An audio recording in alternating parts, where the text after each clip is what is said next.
Evening, it's the old fart with the motorbike or on the motorbike. Lovely day, isn't it? Brilliant. Current bun up in the sky.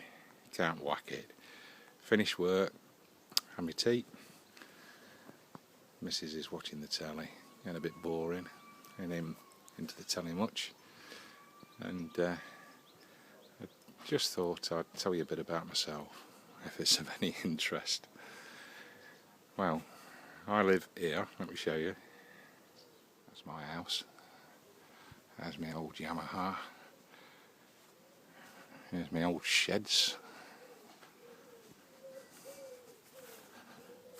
This is where I keep my pan. Let me show you my shed.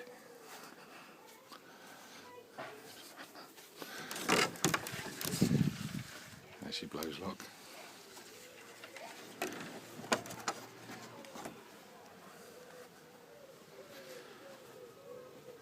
This goes up to the top of my garden. I've got an apple tree. Very nice, don't you think? Garden could do with a bit of doing over, but I'm an old fart. Probably a lazy old fart. I hate gardening. Anyway, this is where I live.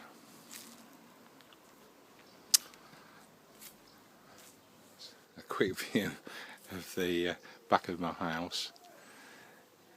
I suppose it's nothing much really. It's a rented property, a council house. Lived here for about 12 years, I guess. I used to have my own property, but things went a bit tits up in the past, but I'm not going to talk about that because I'm really happy. Well, I suppose I better start with my name. It's Jim Payne. I was born 9th of June 1953. I'm married to a wonderful woman and a gorgeous wife. Her name's Sue, and she's 58, nearly 59. Been married for 38 years, so I'm not doing bad really, I don't suppose. I've got 3 children. I've got Ben, who's the eldest, he's in his 30s. I've got Adam, who's just reached 30. And I've got my daughter, who's expecting a 3rd grandchild in January. And she's my baby. And I love her to death. I love all my kids to death, but dads always have a soft spot for the daughters, don't they? And I can't wait for my new grandchild, because he or she will make great friends with my 2 beautiful granddaughters. You've probably seen Jamie Lee. She's my eldest granddaughter, she's 10. And then we've got little Maisie, and she's 8. And I can't tell you how proud of them I am. They're great kids. Okay, I guess I come from a working class family. I was brought up in I was born in a little terraced house about 3 miles away from here, but I've been knocked down a bit of a slum. And then I moved, my mum and dad moved to Barwell, which is where I live now basically, in a council house. I was brought up and went to the normal schools with my friends. I made some good friends. And didn't like school much. I was crap at school. My God, wasn't I crap. And these bloody O-levels and things, sod that, didn't get anything really. I was good at metalwork, I was good at woodwork, I was good at technical drawing. I got an O-level in technical drawing, I really chuffed with that. And my greatest feat was a report where the gym master says, "Oh, we'll make an excellent swimmer." And I remember running home to my mum, showing me school report and pointing out that bit, forgetting all the crap ones about geography, history, and goodness knows what. I then left school at 15, nearly 16, and I always wanted to be an engineer because I was quite good at metalwork. So my dad took me out, didn't he? I was scared, and he took me around all the local engineering firms, and at that time they're obviously full because I couldn't get a start. And in them days they used to have like a school chappie who comes in. I forget what they were called now, but they try to find you a job. And around this neck of the woods, it's really big on the boot and shoe trade. It was massive. My mum used to work in a boot and shoe factory. And hosiery and knitting. It's one of the main areas in the UK for that, well, was. And I don't want to make this video too long for you. It's probably get a bit boring, so I'll probably cut it short in a bit. But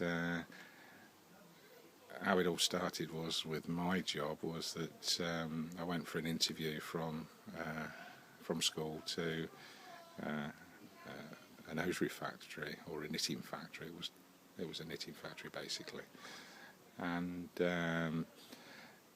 everybody at that time was siphoned into the hosiery knitting trade or the boot and shoe trade, particularly the thick buggers like me. And I didn't want to go. I mean, I thought, oh, sod this, everybody gets put in here. But I got this interview and I reluctantly went along, and they showed me around the factory, and I've never seen anything like it. It was absolute magic. There were these massive machines that felt about 10 foot high, and they were whizzing round and round and round, and they got all bobbins of yarn on the top, and they were making fabric, knitted fabric. In them days it used to be crimpling, and they were all patterned, and crimpling was massive in those days, which they made dresses out, which I suppose very old ladies used to wear. Perhaps not in them days. Anyway, I took on the job. I was taken on, luckily I was taken on. And in them days they used to have apprenticeships, and there were proper apprenticeships, not the bloody things that we have nowadays. These were proper apprenticeships. And I started work at just before I was 16. I was on £6.50 a week, which was not bad money then, not bad money. And I started learning the trade as a knitting machine technician. I learnt a lot from, there were loads of skilled technicians there, particularly the old guys. They really knew what they were talking about. And I spent 5 years learning the trade, and in the meantime we used to go on day release, which I did. I used to do a day release and an evening at the local technical college, and I studied hard and got a city and guild and a full technology certificate in knitted textiles, which I was dead proud about. And basically that's where I started my working life. So what I'm going to do, I'm going to end it here, because I know I'm probably boring everybody out there, but I just thought I'd give you a bit of an insight to who I am and what I am at the end of the day. If anybody's interested, I could go on boring you, but I suppose I've got some stories like everybody else. But God, I don't have to love life, and I love motorbikes, but most of all I love my family, because that's everything that matters. If you got your family, you got your health. I don't give a shit about who else. Anyway, that's my little sermon for tonight, and thanks for watching. You've probably switched off before now, but thanks for watching anyway. So it's the old fart on a motorcycle or motorbike bidding you farewell and ride safe.